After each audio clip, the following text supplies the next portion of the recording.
Welcome to the first ever RedTech briefing. My name is Omar Isak. It's lovely to be here for this first briefing, but also more importantly, about a subject that's really critical to radio owners around the world, which is how do you prove that radio advertising delivers results? That's the problem everybody's facing everywhere. And if it wasn't a problem before, the pandemic has certainly exacerbated this desire for performance. And that means that everybody's looking at the internet as the primary performance medium. And wherever you look in the world, Paul, I'm going to introduce you now, it's a radio share that's declining. And people are saying, well, I just don't know if it works.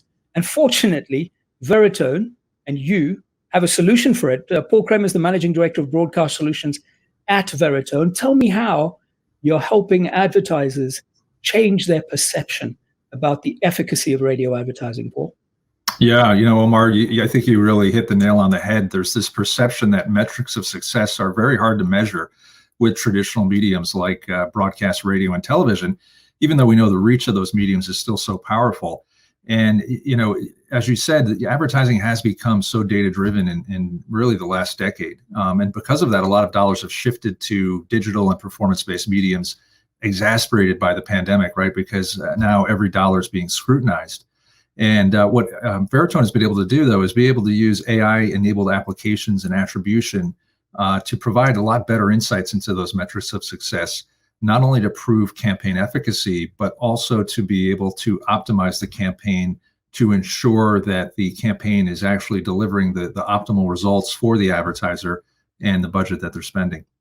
Now, that sounds like magic. It sounds like we're in Pottermania or something. Tell me, have you got case studies so that the people who are going to watch this, radio owners, people who've worked in the industry for decades, who say, how do we actually prove this? Do you have a case study of a radio station you've worked with that are actually seeing results and they're seeing their share of advertising grow because of using attribute?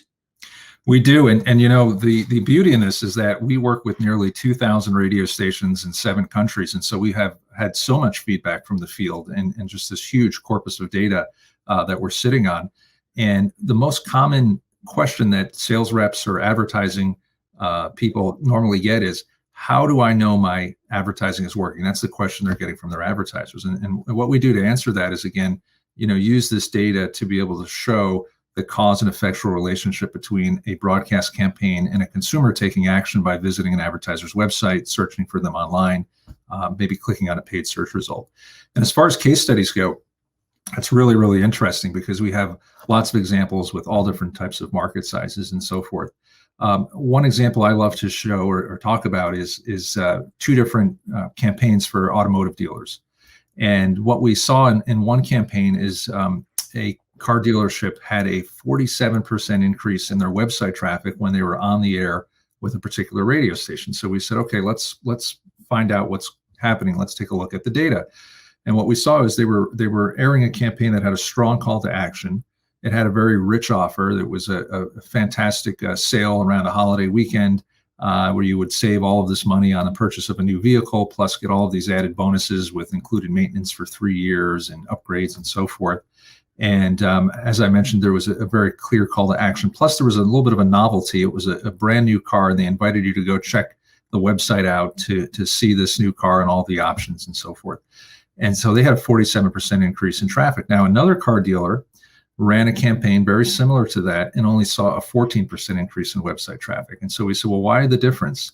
The difference was they didn't have a strong call to action to visit the website in the second campaign. Consumers were still inclined to search for that advertiser because they liked what they heard about the offer and the financing and all those sorts of things. But having this information now enables us and enables the broadcaster to be able to go back and make recommendations to optimize that campaign so that the success that the one car dealer had with 47% can be replicated by other partners that they're working with as well too. That's really fascinating what you've just said. So you are able to tell a radio owner and the advertising client, but particularly the radio owner, that perhaps they should change their placement, perhaps they should change the length of the ad. But what you also said, which is quite remarkable, is perhaps add this to your content. So you said, much more pronounced call to action, for example. and better direction to the website. I mean, tell me how that works. Is that manually done? Is that automated in some way? How do you guys figure out whether a 15 or a 30 or a 45 second or 60 and where it's placed, morning, afternoon drive, etc.? How do you do all of that? Yeah, well, we've all heard this saying, right, that nobody wants to fly blind. We need instrumentation. And this is bringing instrumentation to an on-air flight, a radio campaign. And what we look at is we look at a few things. So we look at when did the commercials air, and we correlate that to the advertiser's website analytics within an aperture of time. So we can say, within 8 minutes, 10 minutes, 12 minutes, did we see a spike in traffic? Do we see a spike in searches? Do we see a spike in new visitors from hearing that ad? And then we can look at that over time for every time the spot aired, or we can also look at it in terms of an entire period, maybe the weeks they were on the air versus the weeks weren't on the air.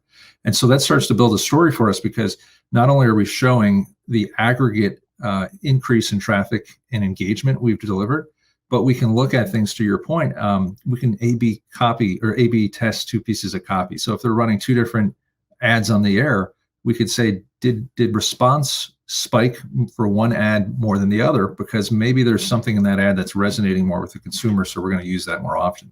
Or were there certain day parts, were there certain spot lengths, were there certain stations that performed better? And so this starts to give us the insights that are, again, akin to a digital campaign, where I get all kinds of insights on the number of impressions I'm generating from my ads, but brings it into a radio paradigm where I can use that. The other thing that's really unique about Veritone's technology is we have advanced AI where we use natural language processing to actually listen to what's being said on the air. So that also enables us to detect, was this a pre-recorded ad that played, or was it a live mention? And then we can actually see, are those working differently? Do my live mentions provide more lift? And hint, we've actually seen over hundreds and hundreds of campaigns that live mentions are actually a premium ad unit, because they do generate, in some cases, almost twice the response, because they're organic in content and often voiced by an opinion leader. But those are the sorts of things, the data that we can extract to inform the radio station and the sellers of audio, which is really powerful. And are you finding, based on the sort of stations you're working with right now, are there differences geographically? So in other words, are there responses that are perhaps in a very congested market like the US, where you have clients? Are the responses for advertisers and the advertisements different from, say, in another market maybe that's not as competitive? Because you have got, obviously, clients in multiple geographies around the world. Are there differences that are coming through? There really isn't, which is astonishing, because you would expect maybe there are regional differences, but it seems that every broadcaster is starting or trying to solve for the same challenges, regardless of where they're located. We work with broadcasters in Australia, in South Africa, in Peru, in Canada, in Europe, and they're all trying to solve for the same thing, which again is not only to prove the efficacy, but to optimize the campaign. And even within market sizes, we don't see huge variances. I mean, this is a very powerful tool to use with local direct advertisers who make up the lion's share of ad spend for a lot of our clients. One example I'll share is in Sherman, Texas, which is a small town in rural Texas, I think population of 42,000. And they've used attribution there. And one of the success stories they love to share is they approached the local parks and recreation department, who was promoting their summer programs. And they wanted to get children to register for summer camps and summer recreation programs. Never had advertised on the radio, always used to buy an ad in the news and maybe online. And the radio station was able to demonstrate all of the new traffic they sent to learn about these programs online from the radio campaign. And now they are a regular annual advertiser. And we hear success stories like that all the time. And it's not only about, increasing your new core revenue, but also retaining that existing revenue that you have. And some of our clients call this cancellation insurance. One other example comes to mind, a small market in southwestern Florida. Car dealer was on the air for many, many years on this particular radio station. And within that cluster, they flipped the format of another station, switched it from, I don't know if it was top 40 to rock or whatever it might be. And so the car dealer called up and said, I've been on this one radio station for 20 years. Everybody knows who I am. I'm going to shift all my spend to the new radio station you guys just put on the air. And the salesperson was able to go back using our technology and show the car dealer that he was still getting a numerous lift and new users visiting his website who had never been on the website before every time he was on the air for the legacy station. And it would be a mistake just to abandon that radio station and move all of his money over to the other station. And so they were able to use this to not only retain the spend, but increase it, because now he's buying both radio stations. And that's a great example of how this data can be implemented in a practical basis. And of course, he's happy to do that because he can see the results. They're measurable. Now, when you work with radio stations, how much do they need to know about your technology in order to effectively communicate to their advertising client base? Do they need one of you from Veritone to work with them constantly, weekly meetings, monthly meetings, or is it sort of plug and play? What is the complexity here? Yeah, it's not very complex at all. I mean, it really, you don't have to be an expert in website analytics or anything like that. It's a very simple comparison. We're just looking at new users and repeat traffic to the website based on hearing an ad on the radio. And so the platform is really meant to be self-serve, completely automated. It's super easy to connect an advertiser's Google Analytics. They just provide read-only access. It's all done electronically, very easy.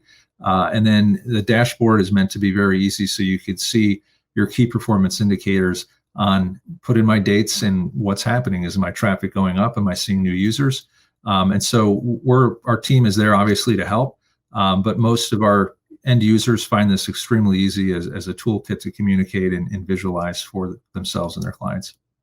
That's brilliant. Paul, to round up, is there a case of a radio market where you would recommend as Veritone that they're not ready to use attribute because of X or Y circumstance? What would that be?